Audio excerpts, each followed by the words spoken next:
Hey everyone, and welcome back. We're going to be diving into something today that might seem kind of superficial at first glance. The philosopher's beard. You know Mm. that classic image of like the wise thinker sporting a big bushy beard? Yeah, it's practically a cliche. It really is. Yeah. But it got me thinking, why do we picture philosophers that way? What's the story behind that association? And more importantly, what does it tell us about how ancient cultures viewed philosophy itself? That's a really interesting question, and it turns out this image has a very specific historical origin, Okay. one that takes us all the way back to ancient Rome around 155 BC. All right, so set the scene for us. Mhm. What was going on in Rome at that time? Um, Picture this. Rome is on the rise, Okay. expanding its empire, encountering all sorts of new cultures and ideas. Enter three Greek philosophers: Carneades, Critolus, and Diogenes of Babylon. Wow. Three major philosophers at once. They must cause quite a stir. Oh, they absolutely did. And these weren't just any philosophers. Right. These guys represented the biggest schools of thought at the time: Okay. Plato's Academy, Aristotle's Lyceum, and the Stoics. A real philosophical all-star team. So what were they doing in Rome? Well, they were on a diplomatic mission, Okay. but their arrival caused a sensation. Sure. And not just because of their ideas. Okay. You see, they all arrived sporting these magnificent flowing beards. Oh. Yeah. And how did the clean-shaven Romans react to that? It was a complete contrast to their own customs. It's like they were making a statement before they even opened their mouths. Hmm. And that visual difference, that image of the bearded philosopher, it really stuck. Interesting. It was essentially the birth of a stereotype. So it wasn't necessarily about the philosophy itself at first, but the image those philosophers projected. Yeah. It makes you wonder, do we still do that today? Judge a book by its cover, so to speak. Well, it's human nature to some extent, isn't it? Yeah. But what's particularly interesting is how this visual association, this idea of the philosopher's beard, actually tied into a much deeper concept, especially for the Stoics. Okay, Yeah. here's where it gets really interesting. Uh-huh. Stoics weren't just about talking the talk, were they? Exactly. Yeah. For the Stoics, philosophy wasn't just an intellectual exercise. It was about living your philosophy, Okay. embodying it in every aspect of your life. They called this bios, the art of living. Bios. I like that. It has a nice ring to it. So tell me more about this art of living. Okay. What did that actually look like in practice? Were they out there like sculpting their lives like masterpieces? Think of it more like this. They used the Greek word techno, Okay. which means art or craft, very literally. Okay. Imagine you're learning carpentry. Okay. You wouldn't just read about it, you'd practice, right? Right. You'd hone your skills through experience. You would. The Stoics believed it was the same for living a good life. So they saw living well as a skill to be developed just like any other craft. Exactly. That's a really interesting concept. Yeah. And they believed Socrates, who predated them by centuries, Yeah. was a prime example of this. Yes. Yeah. He truly embodied his philosophy. He did. Yeah. I can see why they would admire him. So did the Stoics have any like ancient self-help guides for this art of living? Not exactly self-help books as we know them today, Okay. but they did believe in rigorous mental training to cultivate this art. They had specific exercises designed to help people live in accordance with their principles. Okay. Mental workouts. Yes. Now that's something I think we can all relate to. Right. Tell me more about these Stoic exercises. Give me an example. Okay. What kind of mental workout did the Stoics recommend? Well, one of their key practices was learning to control your desires. Okay. And it wasn't about suppressing them entirely, Right. but rather shifting your mindset. Okay. They encouraged wanting things to happen as they do, not how you wish they would. So less, my train is delayed, this is a disaster. Ex- And more, okay, the train is running late. What can I do to use this time productively? You got it. The Stoics believed this kind of acceptance, aligning your will with reality, Right. led to greater inner peace.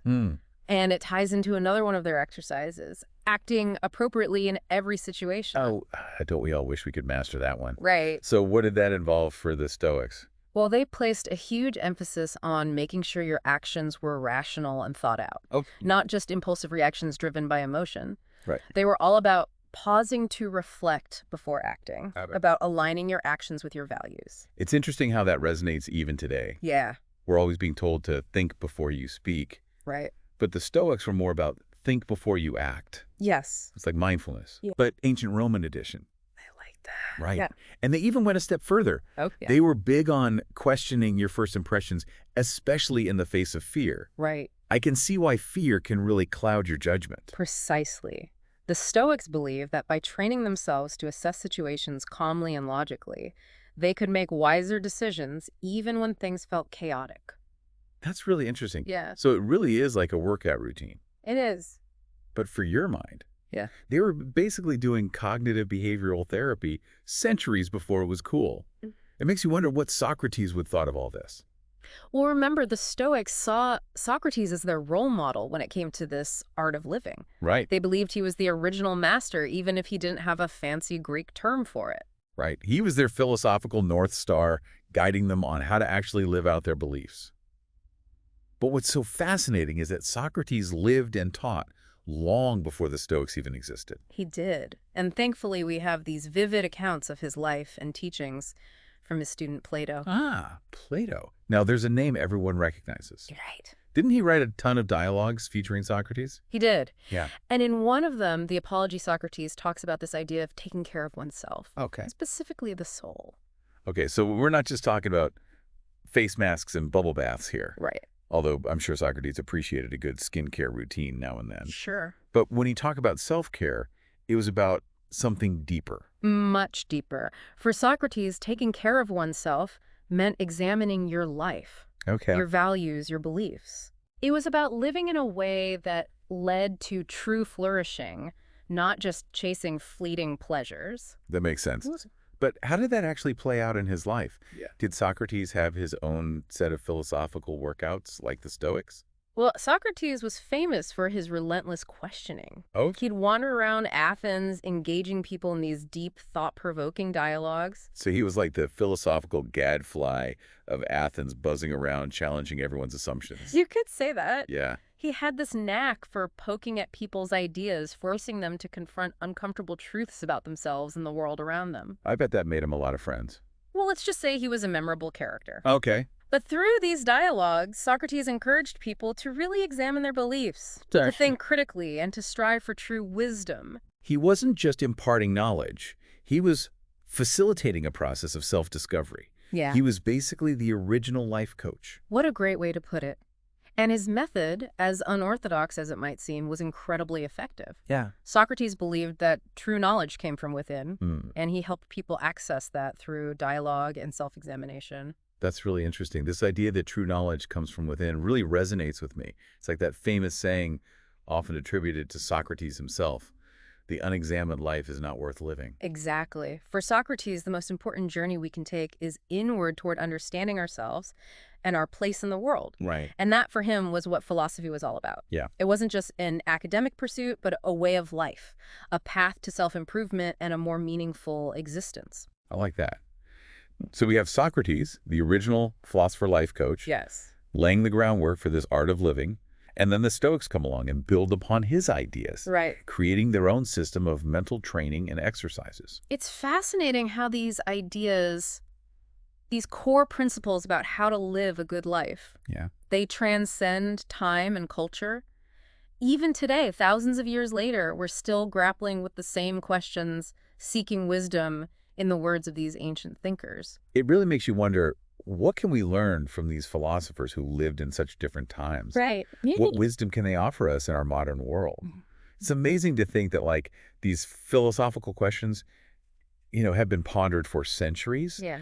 This search for meaning, Mm-hmm. the desire to live a fulfilling life, the challenges of navigating a complex Yeah. world. These are timeless human experiences. Absolutely. Yeah. And what's striking is how the Stoics, inspired by Socrates, Yeah. they didn't just contemplate these questions theoretically.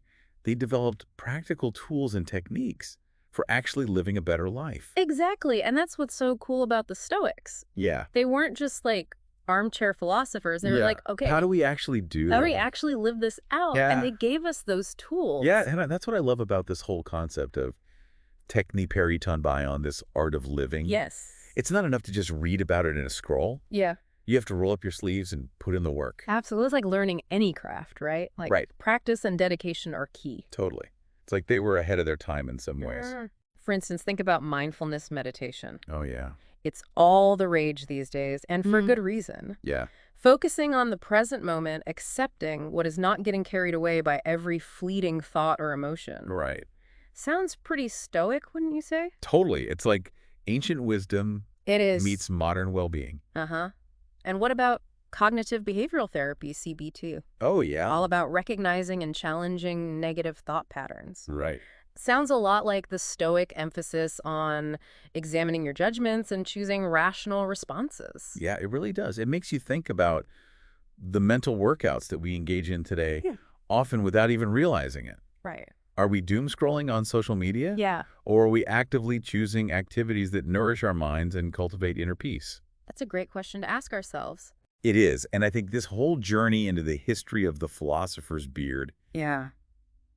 it's revealed something really crucial here. It's not just about outward appearances. It's not just about the beard. It's about an inner commitment to aligning your life with your values. I love that. It's like instead of growing a beard, Yeah. we should be nurturing our inner philosopher. Exactly. Taking the time for self-reflection, cultivating mental resilience, and making choices that reflect our deepest principles. Yes, and you know what? The next time you see a statue of a philosopher with a flowing beard, remember, it's not just about the facial hair. That's right. It represents a whole way of being, a commitment to self-improvement and the pursuit of a meaningful life. It's inspiring. It is. It reminds us that we all have that capacity within us We do. to think deeply, live consciously, and strive for a life well lived. Beautifully said. So to our listeners out there, Yes. we encourage you to keep exploring these ideas, to keep questioning, keep learning, and keep striving to live a life that feels authentic and fulfilling. And who knows, maybe you'll inspire others with your own unique art of living. Here's to that. Thanks for joining us on this deep dive, This was great. and we'll catch you next time.